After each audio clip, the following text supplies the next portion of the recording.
اعوذ باللہ من الشیطان الرجیم، بسم اللہ الرحمن الرحیم۔ السلام علیکم ورحمۃ اللہ وبرکاتہ۔ میں امید کرتا ہوں آپ خیریت سے ہوں گے۔ ایک بہت ہی پیاری حدیث آپ سے شیئر کرنا چاہتا ہوں۔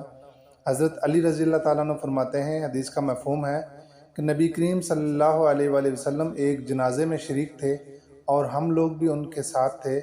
آپ صلی اللہ علیہ وآلہ وسلم زمین پہ بیٹھے ہوئے تھے، آپ کے ہاتھ میں ایک چھڑی مبارک تھی اور آپ صلی اللہ علیہ وآلہ وسلم کا سر مبارک جھکا ہوا تھا۔ آپ چھڑی کے ساتھ زمین کو کرید رہے تھے اور فرمانے لگے کہ تم میں سے کوئی شخص ایسا نہیں ہے جس کا ٹھکانہ جنت میں یا جہنم میں لکھا نہ جا چکا ہو۔ تو صحابہ کرام رضی اللہ تعالیٰ عنہم اجمعین نے عرض کیا، یا رسول اللہ صلی اللہ علیہ وآلہ وسلم، کیا ہم اپنے لکھے ہوئے پہ یقین نہ کر لیں؟ تو آپ صلی اللہ علیہ وآلہ وسلم نے فرمایا، تم عمل کرو، بے شک اللہ تعالیٰ نے ہر شخص کے لیے وہ عمل آسان کر دیا ہے جس کے لیے وہ پیدا کیا گیا ہے۔ اس حدیث کی روح سے میں اور آپ اپنا محاسبہ بڑی آسانی کے ساتھ کر سکتے ہیں کہ ہمارے لیے جو روزمرہ کے کام ہیں، ہماری جو روٹین ہے، ان میں سے ہمیں جو آسانی لگتی ہے وہ کیا ہے اور جو مشکل لگتی ہے وہ کیا ہے۔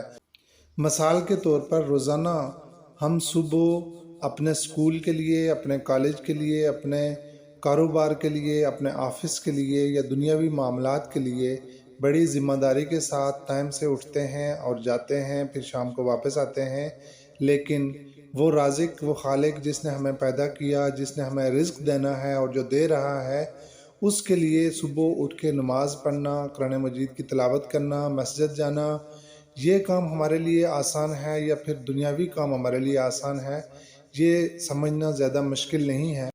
اللہ تعالیٰ سے دعا ہے کہ وہ میرے لیے، آپ کے لیے وہ تمام کام آسان کر دے جس میں اس کی رضا ہے، جس میں ہمارے لیے بھلا ہے، ہمارے لیے خیر ہے، اور وہ تمام امور، وہ تمام کام مشکل کر دے جس میں اللہ کی رضا نہیں ہے اور جس میں میرا اور آپ کا بھلا نہیں ہے۔ جزاکم اللہ خیرہ۔ السلام علیکم ورحمۃ اللہ وبرکاتہ۔